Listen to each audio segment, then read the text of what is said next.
നമസ്കാരം. ഫ്യൂച്ചർ പ്ലസിന്റെ പുതിയൊരു മലയാളം ക്ലാസ്സിലേക്ക് എല്ലാവർക്കും സ്വാഗതം. നമ്മൾ കഴിഞ്ഞ ക്ലാസ്സിൽ ചലച്ചിത്ര പഠനമായിരുന്നു ചർച്ച ചെയ്തിരുന്നത്. 2 ബ്ലോക്കുകൾ നമ്മൾ ചർച്ച ചെയ്ത് കഴിഞ്ഞു. ഇനി നമ്മൾ 3ാമത്തെ ബ്ലോക്കാണ് ചലച്ചിത്ര പഠനത്തിൽ പഠിക്കാനായിട്ട് പോകുന്നത്. നമ്മൾ ചരിത്രം പഠിച്ചു അല്ലെ, ലോക സിനിമയുടെ ചരിത്രം പഠിച്ചു, ചലച്ചിത്രത്തിലെ വിവിധ തരത്തിലുള്ള സിദ്ധാന്തങ്ങളെ കുറിച്ച് പഠിച്ചു. അടുത്തതായിട്ട് വരുന്ന മേഖല എന്ന് പറയുന്നത് മലയാള സിനിമ. നിങ്ങൾ കൂടുതലായിട്ട് ഫോക്കസ് ചെയ്യേണ്ട ഒരു മേഖല കൂടിയാണ് മലയാള ചലച്ചിത്ര ലോകത്തെ കുറിച്ചിട്ട്.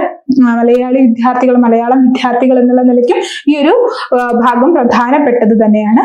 എങ്ങനെയായിരുന്നു മലയാള സിനിമയുടെ വളർച്ചയുടെ വിവിധ ഘട്ടങ്ങൾ, അതിന്റെ പ്രത്യേകത എന്തൊക്കെയായിരുന്നു, പ്രധാനികൾ ആരൊക്കെയായിരുന്നു, പ്രധാന സിനിമകൾ ഏതൊക്കെയായിരുന്നു, അവയുടെ പ്രത്യേകതകൾ എന്തൊക്കെയായിരുന്നു എന്ന് തുടങ്ങി ഏറ്റവും ന്യൂ ജനറേഷൻ ഭാവുകത്വ പരിണാമത്തെ കുറിച്ച് വരെ നമ്മൾ ഈ ഒരു ബ്ലോക്കിലൂടെ ചർച്ച ചെയ്യുന്നതായിരിക്കും. പ്രധാനമായിട്ട് കുറച്ച് പോയിന്റുകളാണ് നമുക്ക് നോക്കാനുള്ളത്.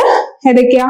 ഒന്ന്, മലയാള സിനിമയുടെ പ്രാരംഭം എങ്ങനെയായിരുന്നു, തുടക്കം. മുന്നത്തെ ക്ലാസ്സിൽ പഠിച്ചിട്ടുണ്ട്, എന്തെങ്കിലും വിശദീകരിച്ച് നമുക്ക് ഈ ഒരു ഭാഗത്ത് പഠിക്കാം. അതുപോലെ തന്നെ നിശബ്ദ ചിത്രങ്ങൾ അല്ലെ, സിനിമയുടെ തുടക്ക കാലഘട്ടത്തിൽ ഉണ്ടായിരുന്ന നിശബ്ദ ചിത്രങ്ങൾ. ഇനി മലയാളത്തിലെ ജനപ്രിയ സിനിമ. നമ്മൾ ജനപ്രിയ സിനിമയെ കുറിച്ചിട്ട് ഇതൊരു ചർച്ച ചെയ്തിട്ടില്ല. അപ്പൊ ജനപ്രിയ സിനിമകൾ എങ്ങനെയായിരുന്നു മലയാളത്തിൽ തുടക്കം കുറിക്കുന്നത്, അവയുടെ വളർച്ച എങ്ങനെയായിരുന്നു. അതുപോലെ തന്നെ മലയാള സിനിമയുടെ ചരിത്രത്തിലെ ഒരു പ്രധാന കാലയളവാണ് 1960കളിൽ ഇറങ്ങിയിട്ടുള്ള സിനിമ, അല്ലെങ്കിൽ മലയാള സാഹിത്യവുമായി വളരെ അടുത്ത് നിൽക്കുന്ന ഒരു കാലഘട്ടമായിരുന്നു സിനിമയ്ക്ക് 1960കളിൽ ഉണ്ടായത്. ആ ഒരു കാലഘട്ടത്തെ കുറിച്ചും പിന്നീട് എന്തായിരുന്നു ഒരു ഫാൻ ബേസ് അല്ലെങ്കിൽ ജനപ്രിയതയും പലതരത്തിലുള്ള താരങ്ങളുടെ ഉദയത്തെ കുറിച്ചുമുള്ള ഒരു ചർച്ച നമ്മൾ നടത്തുന്നുണ്ട്. അതുപോലെ തന്നെ മധ്യവർത്തി സിനിമ, ഭരതൻ, പത്മരാജൻ തുടങ്ങിയ വലിയ കലാകാരന്മാരിൽ നിന്നും മലയാള സിനിമയ്ക്കുണ്ടായ മധ്യവർത്തി സിനിമകളെ കുറിച്ചിട്ടും ഇന്ന് തുടങ്ങി ഏറ്റവും പുതിയ കാലഘട്ടത്തിൽ ഇറങ്ങിയ ന്യൂ ജനറേഷൻ സിനിമയും അവയുടെ സവിശേഷതകളും അവയുടെ ഭാവുകത്വ പരിണാമത്തെ കുറിച്ചുമാണ് നമ്മൾ ഈ ഒരു ബ്ലോക്കിലൂടെ ചർച്ച ചെയ്യാൻ പോകുന്നത്. ആദ്യത്തെ പോയിന്റ്, മലയാള സിനിമയുടെ പ്രാരംഭഘട്ടം. നമ്മൾ മുന്നത്തെ ചരിത്രമൊക്കെ പറഞ്ഞ കാലഘട്ടത്തിലും ചുരുക്കി വിവരിച്ചതാണ്. 1928 മലയാളത്തിലെ ആദ്യത്തെ സിനിമയായിട്ടുള്ള വിഗതകുമാരൻ പുറത്തിറങ്ങുന്നത്. ഏതായിരുന്നു വർഷം? 1928 മലയാളത്തിലെ ആദ്യ സിനിമ പുറത്തു വരുന്നു. ആദ്യത്തെ സിനിമയാണ് ഇത്, വിഗതകുമാരൻ. ആരാണ് സംവിധാനം ചെയ്തത്? സംവിധാനം മാത്രമല്ല, ചിത്രത്തിന്റെ ക്യാമറാമാനും സംവിധായകനും നിർമ്മാതാവും എല്ലാം ഒരാളായിരുന്നു. ആരായിരുന്നു ആ വ്യക്തി? ജെ.സി. ഡാനിയുടെ പടമാണ് കേട്ടോ ഇത്. അപ്പൊ മലയാളത്തിലെ ആദ്യ സിനിമയായിട്ടുള്ള വിഗതകുമാരന്റെ സംവിധായകൻ ജെ.സി. ഡാനിയലായിരുന്നു. അദ്ദേഹം തന്നെയായിരുന്നു സിനിമ സംവിധാനം ചെയ്തതും ക്യാമറ പ്രവർത്തിച്ചതും അതുപോലെ തന്നെ നിർമ്മാതാവും. ഇതുപോലെ അതിൽ അഭിനയിച്ച ഒരു കഥാപാത്രവും ആരായിരുന്നു? നമ്മുടെ ജെ.സി. ഡാനിയനായിരുന്നു. പക്ഷെ അദ്ദേഹത്തിന് എന്ത് ലഭിച്ചില്ല?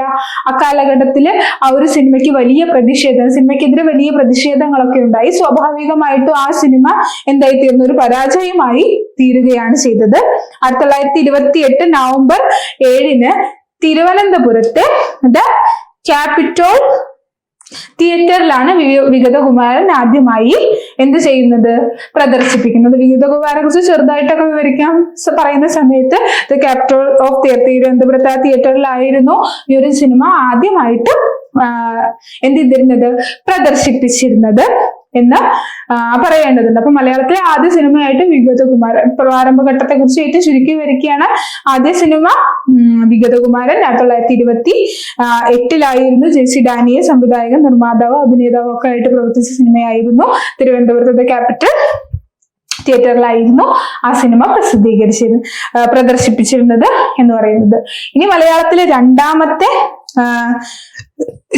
സിനിമയായിട്ട് കണക്കാക്കുക, അല്ലെങ്കിൽ രണ്ടാമത്തെ മാർത്താണ്ഡവർമ്മയാണ് മലയാളത്തിലെ സിനിമയായിട്ട് കണക്കാക്കുന്നത്. മാർത്താണ്ഡവർമ്മ C.V. ശ്രീരാമന്റെ മലയാളത്തിലെ രണ്ടാമത്തെ സിനിമയായിട്ട് നമ്മൾ കണക്കാക്കുന്നത് C.V. രാമൻപിള്ളയുടെ നോവലിനെ അധികരിച്ചുണ്ടായ സിനിമയാണ് മാർത്താണ്ഡവർമ്മ.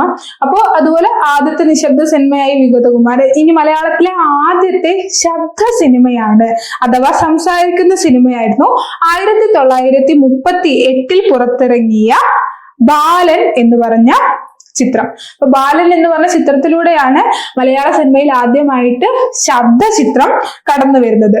ആരായിരുന്നു ചിത്രം നിർമ്മിച്ചത്? TR സുന്ദർ ആയിരുന്നു ആ ഒരു ചിത്രം നിർമ്മിച്ചിട്ടുണ്ടായിരുന്നത്.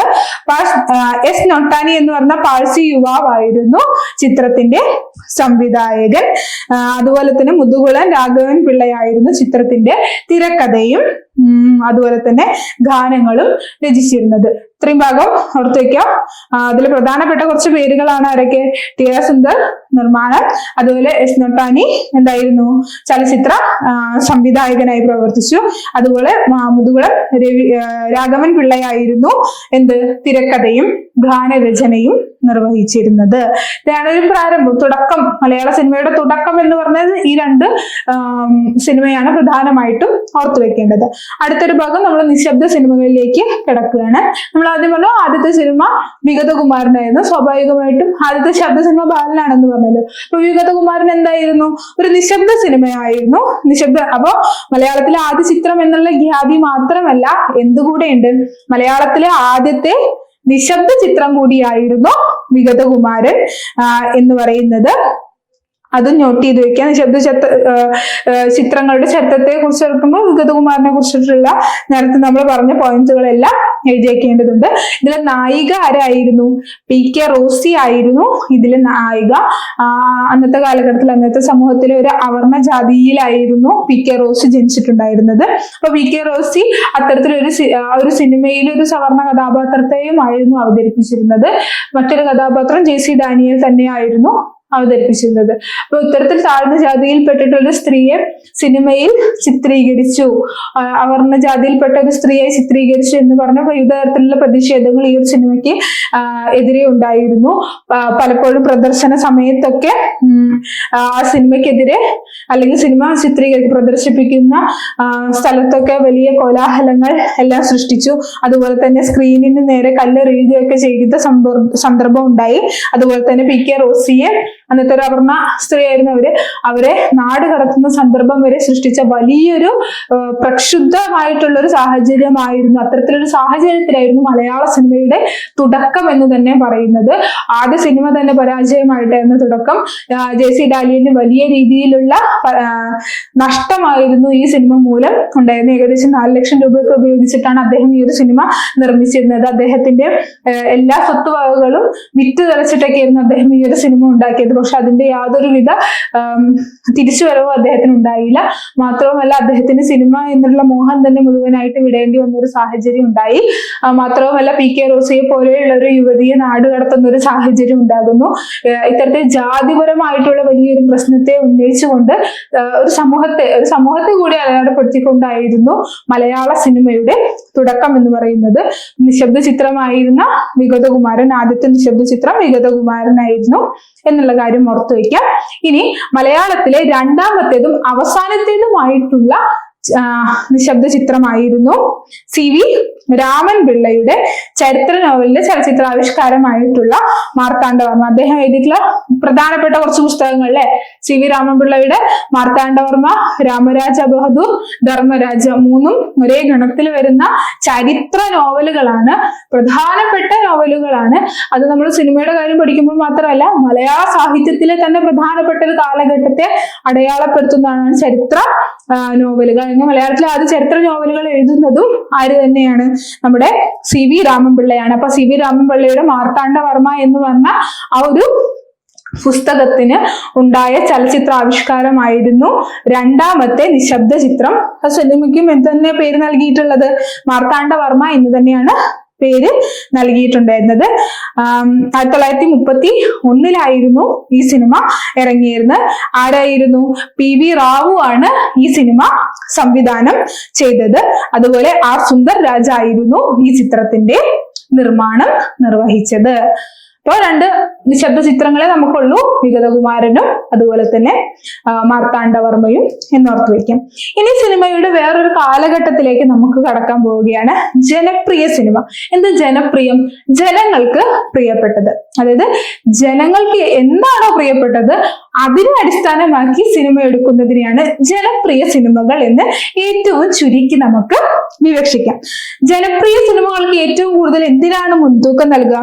വിനോദം അല്ലെങ്കിൽ ആഹ്ലാദം, അല്ലെ? അല്ലെങ്കിൽ ഒരു സിനിമ ഒരു വിനോദോപാധിയായി ഏറ്റവും കൂടുതൽ പ്രവർത്തിക്കുന്നത് ജനപ്രിയ സിനിമകളിലൂടെയാണ് എന്ന് പറയാം. അപ്പോ ജനപ്രിയ സിനിമകൾ കല എന്നതിനേക്കാൾ കൂടുതൽ മുൻതൂക്കം നൽകി വരുന്നത് വിനോദത്തിനാണ് എന്നുള്ള പ്രധാനപ്പെട്ട ഒരു പോയിന്റ് ആണ്. അപ്പോ വിനോദം മാത്രമല്ല, ചില ജനപ്രിയ സിനിമകളൊക്കെ കലാപരമായിട്ടും വലിയ മേന്മയുള്ളതൊക്കെ തന്നെയാണ്. എങ്കിലും പൊതുവെ കണ്ടുവരുന്ന ജനപ്രിയ സിനിമകൾ കൂടുതലും വിനോദത്തെ മാത്രം അടിസ്ഥാനമാക്കി നിർമ്മിക്കപ്പെടുന്നവയാണ് എന്നാണ്. ഈ സിനിമയുടെ ഒരു പ്രധാന പ്രത്യേകത, അല്ലെങ്കിൽ ജനപ്രിയ സിനിമയുടെ ഒരു പ്രധാന പ്രത്യേകത എന്ന് പറയുന്നത് സാധാരണക്കാരായിട്ടുള്ള പ്രേക്ഷകരുടെ മാനസിക താല്പര്യം. ഞങ്ങൾ സാധാരണക്കാർക്ക് ഏറ്റവും ഇഷ്ടപ്പെട്ടിട്ടുള്ളത് എന്താണോ അതിനെ ഏറ്റവും ഭംഗിയോടുകൂടി ചിത്രീകരിക്കാൻ വേണ്ടി ജനപ്രിയ സിനിമകൾ. ഇപ്പോ ഒരു നടന്റെ മാസ് എൻട്രി ആണ് കാണിക്കുന്നത് എന്ന് വിചാരിക്കാം. ഭയങ്കരമായിട്ടുള്ള ശബ്ദ കോലാഹലങ്ങളും പശ്ചാത്തല സംഗീതവും ഒക്കെ ഉണ്ടായിരിക്കും. അപ്പൊ അത് കാണുന്ന സമയത്ത് സാധാരണക്കാരനായിട്ടുള്ള ഒരു മനുഷ്യന് താനാണ് ആ പ്രേക്ഷകൻ, അല്ലെങ്കിൽ അങ്ങനെ ഒരു പ്രേക്ഷകൻ എന്ത് തോന്നും? താനാണ് ആ ഒരു കഥാപാത്രമായിരുന്നെങ്കിൽ എന്നുള്ള തരത്തിലുള്ള തോന്നലുകളൊക്കെ ജനിപ്പിക്കാൻ ഇത്തരത്തിലുള്ള ജനപ്രിയ സിനിമകൾ കൊണ്ട് സാധിക്കും. അപ്പൊ അവർക്ക് ഏറ്റവും ഇഷ്ടമുള്ള ഈ ജനപ്രിയ സിനിമകളിൽ കൂടുതലായിട്ട് വിനോദത്തിന് വേണ്ടിയിട്ടുള്ള ചിലപ്പോ ഫൈറ്റുകൾ ഉണ്ടായിരിക്കാം, അതുപോലെ തന്നെ നല്ല പാട്ടുകൾ ഉണ്ടായിരിക്കാം, നൃത്തം ഉണ്ടായിരിക്കും, ഇത്തരത്തിൽ വിവിധ അല്ലെങ്കിൽ നല്ല ഭംഗിയുള്ള കാഴ്ചയുള്ള ചിത്രങ്ങൾ ഉണ്ടായിരിക്കും. ഇത്തരത്തിൽ വിവിധ മേഖലകളെ ചേർത്തുകൊണ്ടാണ് ഒരു ജനപ്രിയ സിനിമ സൃഷ്ടിക്കേണ്ടത്. ഇപ്പോഴും ഓർത്തു വയ്ക്കാം, വിനോദത്തിനാണ്, കലയേക്കാൾ ഒരു പടി വിനോദത്തിന് ജനപ്രിയ സിനിമകൾ മുൻതൂക്കം നൽകുന്നു. പിന്നെ മാത്രവുമല്ല, ഇതിൽ എന്തൊക്കെ ഉണ്ടായിരിക്കും? ജനപ്രിയ സിനിമകളിൽ ഭൂരിഭാഗം ജനപ്രിയ സിനിമകളിലും മാറ്റി നിർത്താൻ പറ്റാത്ത ഘടകങ്ങളാണ്. കഥയെക്കാളും കഥാപാത്രത്തെക്കാളും മാറ്റി നിർത്താൻ പറ്റാത്ത ഘടകങ്ങളാണ് ഗാനങ്ങൾ, നൃത്തങ്ങൾ എന്നൊക്കെ പറയുന്നത്. ഓരോ കാലഘട്ടത്തിലും ഓരോ വ്യത്യസ്തമായിട്ടുള്ള ഗാനത്തിന്റെ ചരിത്രമുണ്ട്, അല്ലെ? ഓരോ പ്രേക്ഷകൻ എന്തെല്ലാമാണോ ഇഷ്ടപ്പെടുന്നത് അത്തരത്തിലുള്ള ഗാനങ്ങൾ ഇത്തരത്തിലുള്ള ജനപ്രിയ സിനിമകൾ കൂടുതലായിട്ട് സൃഷ്ടിക്കും. അതുപോലെ തന്നെ നൃത്തങ്ങൾ, പ്രത്യേകമായിട്ടുള്ള സ്റ്റെപ്പുകൾ, ഇപ്പോൾ ഇറങ്ങുന്ന പല സിനിമകൾക്കും അല്ലെങ്കിൽ പല പാട്ടുകൾക്കും കൃത്യമായി ഓരോ പാട്ട് കേട്ട് കഴിഞ്ഞാൽ ആ പാട്ടുകൾക്കൊക്കെ ആ പാട്ടിൻ്റെതായ നൃത്ത ചുവടുകൾ ഉണ്ടായിരിക്കും. ഇത്തരത്തിൽ കാലഘട്ടം മാറിയിരിക്കുന്നു. അതൊരു ജനപ്രിയതയുടെ ഭാഗമായിട്ടാണ് സിനിമയും സിനിമാ ലോകവും കാണുന്ന പ്രേക്ഷകരും മാറിയത് എന്ന് വേണം പറയാം. അതുപോലെ തന്നെ ജനപ്രിയ സിനിമകൾ എപ്പോഴും ലക്ഷ്യം വെക്കുന്നത് എന്തായിരിക്കും? ലാഭത്തിന് വേണ്ടിയാണ് ഇത്തരത്തിലുള്ള സിനിമകൾ ഇറങ്ങുന്നത്. ഞാൻ നേരത്തെ പറഞ്ഞു, കലാപരമായിട്ടാണെങ്കിൽ അതിന്റെ കലയുടെ പല സ്രോതസ്സുകളെ തമ്മിൽ ബന്ധിപ്പിക്കാനായിരിക്കും സംവിധായകൻ നോക്കുക. ഇതൊരു വിനോദോപാധി എന്നുള്ള നിലയ്ക്കും അത് കൂടുതലായിട്ട് ലക്ഷ്യം വെക്കുന്നത് എന്തിനെയായിരിക്കും? ലാഭത്തിനായിരിക്കും. നിങ്ങൾക്ക് തന്നെ പല ഉദാഹരണങ്ങളും അറിയുന്നുണ്ടാവും. ലാഭത്തിന് വേണ്ടി ഇറങ്ങിയ പല സിനിമകൾ, അല്ലെങ്കിൽ ചിലപ്പോൾ ഒരു നായകനെ നമുക്ക് ഇഷ്ടപ്പെടുന്നത് കൊണ്ടായിരിക്കും, അല്ലെങ്കിൽ ഒരു നായികയെ ഇഷ്ടപ്പെടുന്നത് കൊണ്ടായിരിക്കാം ഇത്തരത്തിലുള്ള ജനപ്രിയ സിനിമകളൊക്കെ പല പ്രേക്ഷകരും കാണാനായിട്ട് പോകുന്നത്. അപ്പൊ ഇത്തരത്തിൽ ഒരുപാട് ജനപ്രിയ സിനിമകൾ ഇന്നും മലയാളത്തിലും മറ്റു ഭാഷകളിലുമായി ഇറങ്ങിക്കൊണ്ടേയിരിക്കുന്നുണ്ട്. ലാഭമാണ് അതിന്റെ എല്ലാം പ്രധാന ലക്ഷ്യം എന്ന് പറയുന്നത്. അപ്പൊ ആ ലാഭം ലക്ഷ്യം വെക്കുന്നത് കൊണ്ട് തന്നെ അത്തരത്തിൽ എന്തൊക്കെയാണോ ജനങ്ങൾക്ക് ജനപ്രിയം സൃഷ്ടിക്കാൻ വേണ്ടി വേണ്ടത് അതിനനുസരിച്ച് തിരക്കഥാകൃത്ത് അണിയിച്ചൊരുക്കുന്നു. അതിനുവേണ്ടി എവിടെയെല്ലാം ഗാനം വേണോ, നൃത്തം വേണോ, അതിനനുസരിച്ച് ഗാനവും നൃത്തവും എല്ലാം സിനിമയ്ക്കകത്ത് ചേർക്കുന്നു. ചില സാഹചര്യങ്ങളിലൊക്കെ ജനപ്രിയ സിനിമ ഒരു പരിധി വിടാറുണ്ട് എന്നും നമ്മളിവിടെ ഓർക്കേണ്ടതുണ്ട്.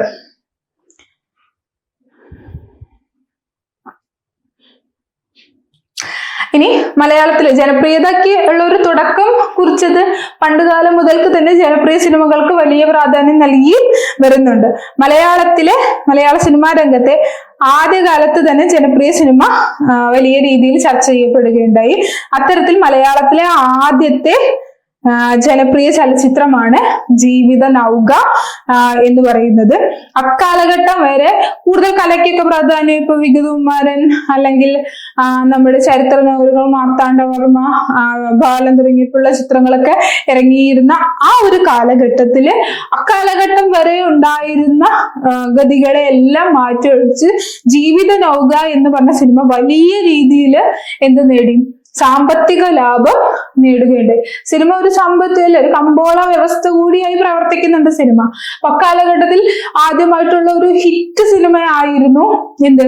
ജീവിത നൗക എന്ന് പറഞ്ഞത്. മാത്രമല്ല അതൊരു ജനപ്രിയ സിനിമയും കൂടിയായിരുന്നു. അക്കാലത്തെ പ്രേക്ഷകർക്ക് അവരുടെ ഇഷ്ടത്തിനനുസരിച്ച് തുന്നിക്കൂട്ടിയെടുത്ത ഒരു സിനിമയായിരുന്നു അത്.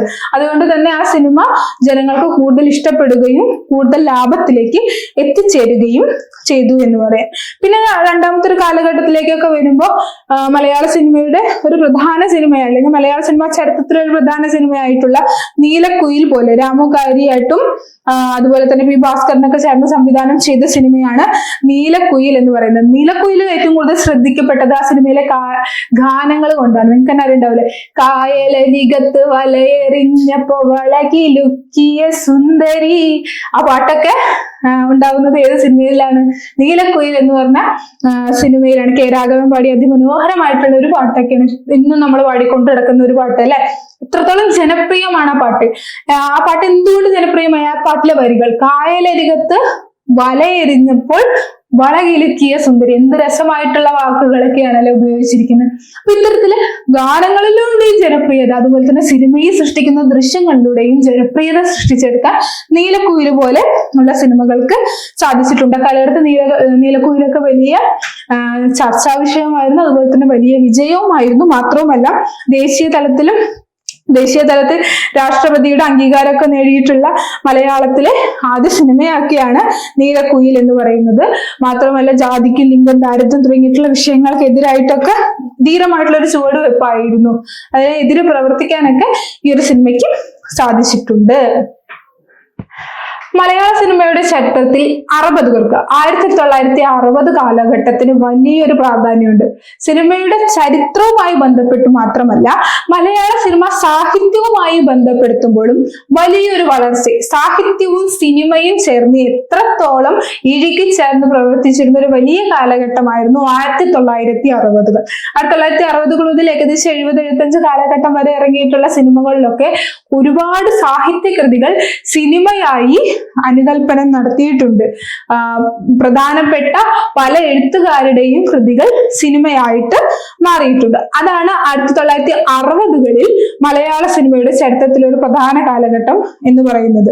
1960 മലയാള സാഹിത്യത്തിലെ പല കൃതികളും ചലച്ചിത്രങ്ങളായി മാറുകയുണ്ടായി. ഏതൊക്കെ കൃതികളാണ് എന്ന് നോക്കാം. നമുക്ക് എല്ലാവർക്കും അറിയുന്ന പോലെ തന്നെ ചെമ്മീൻ അല്ലെ, തകഴിയുടെ ചെമ്മീൻ എന്ന് പറഞ്ഞ സിനിമ വലിയ വിജയം ആയിട്ടുള്ള ഒരു സിനിമയുമാണ്. മാത്രവുമല്ല മലയാള സാഹിത്യവുമായിട്ട് സിനിമയ്ക്കുള്ള ബന്ധത്തെ അടയാളപ്പെടുത്തുമ്പോൾ ഒരിക്കലും വിട്ടുപോകാൻ പാടില്ലാത്ത ഒരു പേര് കൂടിയാണ് ചെമ്മീനിൻ്റെത്. 1965 ഈ ഒരു ചിത്രം പുറത്തു വരുന്നത്. തകഴി അവതരിപ്പിച്ച ആ ഒരു നോവലിനെ മൊത്തത്തിൽ എടുക്കാൻ വേണ്ടി തന്നെ പരിയക്കുട്ടിയും മറ്റുള്ള കഥാപാത്രങ്ങളും ഒക്കെ ആയി വന്ന് ഷീലാമ്മയുടെയും അതുകൊണ്ടൊക്കെ പല കഥാപാത്രത്തിലൂടെ ഇന്നും നിലനിൽക്കുന്നില്ല, ഇന്നും പല മിമിക്രികൾക്കും കോമഡികൾക്കും ഒക്കെ വിഷയമാകുന്ന ഒരു സിനിമയായിട്ടുള്ള ചെമ്മീൻ എന്നുള്ള സിനിമ 1965 ഇറങ്ങുന്നത്. 1965 സാഹിത്യത്തിന്റെയും സിനിമയുടെയും ഒരു പ്രധാന ഘട്ടത്തിൽ ഇറങ്ങിയ സിനിമ തന്നെയാണിത്. പിന്നെ അതുപോലെ തന്നെ തകഴിയുടെ മറ്റൊരു കൃതിയായിട്ടുള്ള രണ്ടിടങ്ങഴിയും സിനിമയായിട്ട് 1960 കാലഘട്ടത്തിൽ പുറത്തു വരികയുണ്ടായി. മറ്റൊരു പ്രസിദ്ധമായിട്ടുള്ള നോവലാണ് പി കേശവദേവിന്റെ ഓടയിൽ നിന്ന് എന്നുള്ള ആ ഒരു കൃതിയെ വലിയ സാഹിത്യ പ്രവർത്തകനായിട്ടുള്ള ചലച്ചിത്ര പ്രവർത്തകനായിട്ടുള്ള തോപ്പിൽ ബാസി 1964 അതിനെ ഒരു ചലച്ചിത്രം ഓടയിൽ നിന്ന് എന്നുള്ള പേരിൽ തന്നെ എന്ത് ചെയ്തിട്ടുണ്ട്? ചലച്ചിത്ര രൂപമാക്കി മാറ്റുകയുണ്ടായി. അതുപോലെ തന്നെ 1968 മലയാറ്റൂർ രാമകൃഷ്ണന്റെ യക്ഷി എന്ന് പറഞ്ഞ ആ ഒരു കഥ അദ്ദേഹം തന്നെ എന്താക്കി മാറ്റി, സിനിമയാക്കി മാറ്റുകയുണ്ട്. ഇത്തരത്തിൽ നിരവധി ഉദാഹരണങ്ങൾ നമ്മുടെ ടെക്സ്റ്റിലൊക്കെ ഉണ്ട്. ആ ഉദാഹരണങ്ങളൊക്കെ നോട്ട് ചെയ്ത് വെക്കാം. വളരെ കുറച്ച് ഉദാഹരണങ്ങളെ മാത്രമാണ് ഇവിടെ പറയാനായിട്ട് ഉദ്ദേശിക്കുന്നുള്ളൂ. അതുപോലെ തന്നെ നമ്മുടെ പ്രിയ എഴുത്തുകാരനായിട്ടുള്ള MT വാസുദേവൻ നായർ അദ്ദേഹത്തിന്റെ കഥയെ അവലംബിച്ചുകൊണ്ട് P ഭാസ്കരൻ സംവിധാനം ചെയ്ത ചിത്രമായിരുന്നു 1966 പുറത്തിറങ്ങിയിട്ടുള്ള ഇരുട്ടിന്റെ ആത്മാവ് എന്ന് പറയുന്നത്. ഈ ഇരുട്ടിന്റെ ആത്മാവ് വളരെ സാമൂഹിക പ്രസക്തിയുള്ള ഒരു സിനിമ കൂടിയായിരുന്നു. ദേശീയ അവാർഡ് ലഭിച്ച ഒരു സിനിമ കൂടിയാണ് ഇരുട്ടിന്റെ ആത്മാവ് എന്ന് പറയുന്നത്. ഇതുകൂടാതെ K സുരേന്ദ്രന്റെ കാട്ടുകുരങ്ങ്, അതുപോലെ തന്നെ തോപ്പിൽ ഭാസിയുടെ മൂലധനം, നമ്മുടെ വൈക്കം മുഹമ്മദ് ബഷീറിന്റെ നീല വെളിച്ചം എന്ന് പറഞ്ഞ കഥ എന്താക്കി മാറ്റിയിട്ടുണ്ട്, ഭാർഗവി നിലയം എന്ന് പറഞ്ഞൊരു പ്രേത സിനിമ അല്ലെ, മലയാളത്തിൽ ആദ്യ പ്രേത സിനിമയൊക്കെ ആയിട്ട് അല്ലെങ്കിൽ അത്യാവശ്യം നല്ലൊരു പ്രേത സിനിമയായിട്ട് കണക്കാക്കുന്നതാണ് ഭാർഗവി നിലയം. അത് ബഷീറിന്റെ നീല വെളിച്ചം എന്നുള്ള കഥയെ അടിസ്ഥാനമാക്കി ചലച്ചിത്രമാക്കി മാറ്റിയതാണ്. അതുപോലെ തന്നെ MTയുടെ പല നോവലുകളും, ഉറപ്പെണ്ണ്, അസുരവിത്ത് തുടങ്ങിയിട്ടുള്ള പല നോവലുകളും കഥകളും ഒക്കെ എന്താക്കി മാറ്റിയിട്ടുണ്ട്, സിനിമയാക്കി മാറ്റിയിട്ടുണ്ട്. ഇത്തരത്തിൽ സാഹിത്യവും സിനിമയും ഒരുപോലെ ഇഴചേർന്ന് പ്രവർത്തിച്ചിരുന്ന ഒരു കാലഘട്ടമായിരുന്നു മലയാള സിനിമയിൽ 1960 കാലഘട്ടം എന്നുള്ളത് കൃത്യമായി ഓർത്തിവെക്കുക കേട്ടോ. അടുത്ത പോയിന്റിലേക്ക് എടുക്കാം, ജനപ്രിയതയും താരോദയവും. നമ്മൾ നേരത്തെ പറഞ്ഞു ജനപ്രിയതയും താരോദയവും തമ്മിൽ വളരെ അടുത്ത ബന്ധം തന്നെയാണ് അല്ലെ. ജനപ്രിയത, ജനങ്ങൾക്ക് ഇഷ്ടപ്പെട്ടുള്ള സിനിമ, നമ്മൾ നേരത്തെ പറഞ്ഞു വൻ ലാഭമായിരുന്നു, അതിന്റെ ലക്ഷ്യം വിനോദത്തിന് വേണ്ടിയിട്ടുള്ളതായിരുന്നു എന്നുള്ളത്. ഇതും താരോദയം തമ്മിൽ അടുത്ത ബന്ധം തന്നെ പുലർത്തും. അതായത് പലപ്പോഴും താരങ്ങളായിരിക്കാം ജനപ്രിയതയ്ക്ക് ഹേതുവായി പ്രവർത്തിക്കുന്നത് അല്ലെങ്കിൽ കാരണമായി തീരുന്നത്. എന്തൊക്കെയാണ് ഒരു താരത്തിന് വേണ്ട ഗുണങ്ങൾ എന്തൊക്കെയാണ്? പ്രധാനമായിട്ടും പുരുഷ താരങ്ങളെ കുറിച്ചിട്ടുള്ള ഒരു പുരുഷാധിപത്യ സമൂഹത്തിലായിരുന്നു പ്രധാനമായിട്ടും നായക സങ്കല്പം ഒക്കെ വളർന്നു വന്നിട്ടുണ്ടായിരുന്നത്. അപ്പൊ അത്തരത്തിലൊരു കാലഘട്ടത്തിൽ എന്തായിരിക്കും, പൗരുഷ പ്രതീകമുള്ളവനായിരിക്കണം ആര്, നായകൻ. നായകന് പിന്നെ എന്തൊക്കെ വേണം? നല്ല വീരത്വം വേണം, നല്ല വീരത്വം വേണം. അതുപോലെ തന്നെ സാഹസികത, ഫൈറ്റ് ഒക്കെ ചെയ്യാനായിട്ടുള്ള ഗുണം വേണം. അതുപോലെ തന്നെ അതിമാനുഷ പ്രഹരശക്തി. ചിലപ്പോൾ നമ്മൾ വിചാരിക്കും എന്തൊക്കെ കാണിക്കുന്നത്, സാധാരണ മനുഷ്യർക്കൊക്കെ സാധിക്കുന്നത് അടിക്കുമ്പോൾ പറന്നൊക്കെ പോകുന്ന തരത്തിലുള്ള ചിത്രീകരണമൊക്കെ കണ്ടില്ല. അപ്പൊ അതുപോലെ അതിമാനുഷികമായിട്ടുള്ള പ്രഹരശേഷി, അതുപോലെ തന്നെ സ്ത്രൈണത, കരുണം, ആണത്തം കാണിക്കാനുള്ള ഇങ്ങനെ തന്റെ ഇടം തുടങ്ങിയിട്ടുള്ള സാധനങ്ങളൊക്കെ ഒത്തുചേരുമ്പോഴാണ് ഒരു നായകൻ അതിന്റെ പൂർണ്ണതയിലേക്ക് എത്തുന്നത് എന്നാണ് പൊതുവായിട്ടുള്ള ഒരു വിശ്വാസം എന്ന് പറയുന്നത്. ഇത്തരത്തിലുള്ള താരോദയങ്ങളൊക്കെ അല്ലെങ്കിൽ നായക സങ്കല്പമൊക്കെ വലുതായിട്ട് മലയാള സിനിമയിലൂടെ വളർന്നു വന്നിട്ടുണ്ട് എന്ന് പറയുന്നത്. അപ്പോ ഇത്തരത്തിലുള്ള നായകന്മാർ ഈ പറഞ്ഞ ഗുണങ്ങളൊക്കെ ചേരുമ്പോഴാണ് നായകൻ നായകനായി മാറുന്നത് എന്നും അത്തരത്തിലുള്ള നായകന്മാരിലൂടെ സൃഷ്ടിക്കപ്പെടുന്ന സിനിമയ്ക്ക് എന്ത് കിട്ടും, ജനപ്രിയത കൂടുതലായി ലഭിക്കുന്നു എന്നുള്ളത്. ഞാനൊരു പ്രത്യേക നടന്റെയോ നടിയുടെയോ പേരൊന്നും എടുത്ത് പറയാനായിട്ട് ഉദ്ദേശിക്കുന്നില്ല. എങ്കിലും നിങ്ങളുടെ മനസ്സിലേക്ക് ഒരു നായകൻ അല്ലെങ്കിൽ ഒരു നടൻ വന്നിട്ടുണ്ടാകും. ചിലപ്പോൾ അദ്ദേഹം അവതരിപ്പിച്ച സിനിമ കലാപരമായിട്ടുള്ള മൂല്യങ്ങൾ ഉള്ളതായിരിക്കും. ചിലപ്പോൾ നമുക്ക് തോന്നും എന്തിനാ ഈ സിനിമ കണ്ടു എന്നവരൊക്കെ തോന്നാൻ സാധ്യതയുണ്ട്. പക്ഷെ സമൂഹത്തിന്റെ ഘടനയ്ക്കനുസരിച്ച് അല്ലെങ്കിൽ കൂടുതൽ ജനങ്ങൾക്കൂടെ ഇഷ്ടപ്പെടുന്ന തരത്തിൽ ജനപ്രിയമായ സിനിമകളെ ചമച്ചെടുക്കാൻ ഒരുപക്ഷെ നായകന് പോലും സാധിക്കാറുണ്ട്. ഇപ്പൊ ജനപ്രിയതയും താരോദയവും തമ്മിൽ വലിയമായി ബന്ധപ്പെട്ടിരിക്കുന്നു. ഇത് ആദ്യ കാലഘട്ടത്തിലൊക്കെ ഇറങ്ങിയത്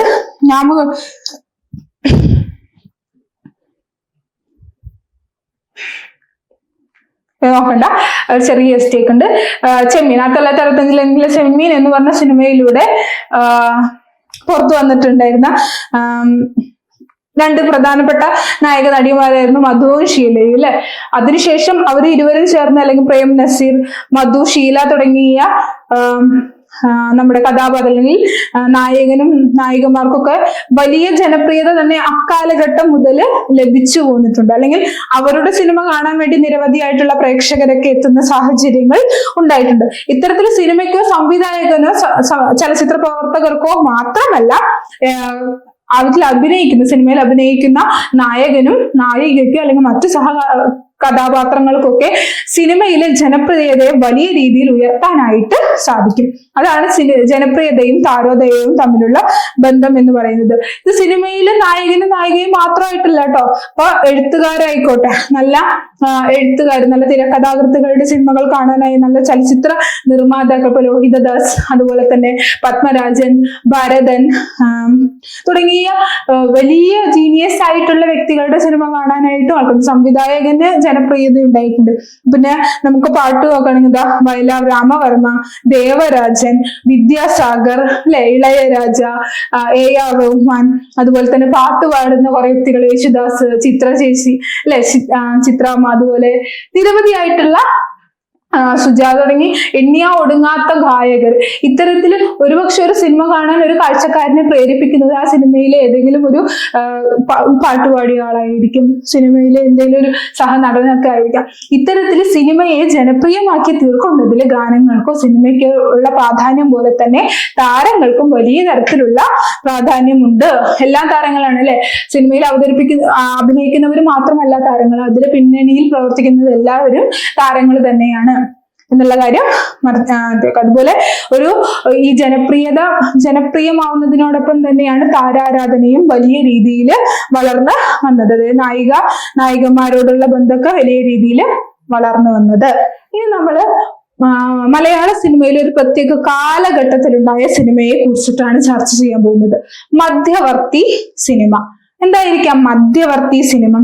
സാമൂഹ്യ യാഥാർത്ഥ്യങ്ങൾ കൂടുതൽ നീതി പുലർത്തുന്ന സിനിമകളായിരുന്നു മധ്യവർത്തി എന്ന സിനിമ. നമ്മൾ നേരത്തെ വന്ന ജനപ്രിയത, കലാമൂല്യം, വിനോദമൊക്കെ ലക്ഷ്യം വെച്ചിരുന്നുവെങ്കിൽ ഇത്തരത്തിലുള്ള സിനിമകൾ അഥവാ മധ്യവർത്തി സിനിമ കൂടുതലായി സാമൂഹികമായ, ചിലപ്പോൾ ഒരുപക്ഷെ യഥാർത്ഥമായതോ അല്ലെങ്കിൽ അയാഥാർത്ഥ്യമായിട്ടുള്ള കാര്യങ്ങൾ അവതരിപ്പിക്കുമ്പോഴും സാമൂഹികമായ ഒരു തുല്യത അല്ലെങ്കിൽ ഒരു നീതി പുലർത്തിക്കൊണ്ടായിരുന്നു ഇത്തരത്തിലുള്ള സിനിമകൾ എന്ത് ചെയ്തിരുന്നത്, ചിത്രീകരിക്കപ്പെട്ടിരുന്നത്.